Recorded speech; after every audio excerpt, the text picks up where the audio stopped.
મહાનગરપાલિકા દ્વારા સંચાલિત સ્મીમેર અને મસ્કતી હોસ્પિટલ તેમજ શહેરના તમામ આરોગ્ય કેન્દ્રના તમામ નર્સિંગ કર્મચારીઓ વિરોધ કરી રહ્યા છે.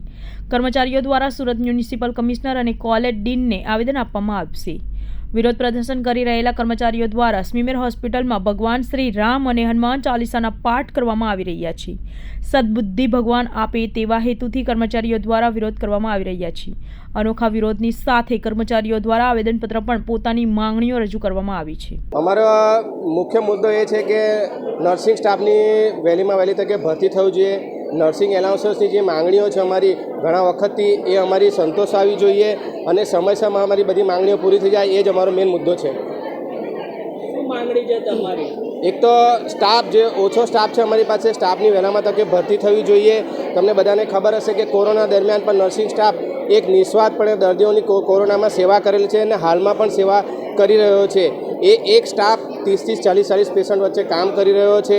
તેમ છતાં નર્સિંગ એલાઉન્સીસની માંગણી જે અમારી ઘણા વર્ષોથી છે હજુ સુધી એ માંગણીઓ અમારી પૂરી થયેલ નથી. બરાબર છે. રાજ્ય સરકાર દ્વારા 3000 રૂપિયા નર્સિંગ એલાઉન્સીસ મળવામાં આવે છે. તેમજ અમને સુરત મહાનગરપાલિકાના કર્મચારી નર્સિસોને ફક્ત 500 રૂપિયા નર્સિંગ એલાઉન્સીસ મળે છે.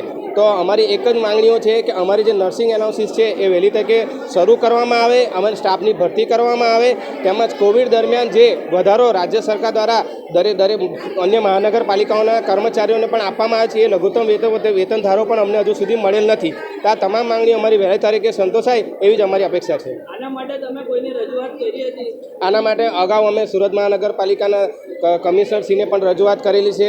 તેમજ અમારા મેડિકલ સુપરિન્ટેન્ડન્ટ ડીનશ્રી તેમજ નીતિ નિયમ પ્રમાણે દરેકને અમે રજૂઆત કરેલ છે, પણ હજુ સુધી એનો કોઈ નિકાલ આવેલ નથી. જો અગર તમારો નિકાલ નહીં આવશે તો તમે શું કરશો? જો અમારો નિકાલ નહીં આવે તો અમે આગળની જે રજૂઆતો છે તે અમે અમારા ઉપરી અધિકારી થ્રુ સુરત મહાનગરપાલિકા કમિશનરને કરીશું.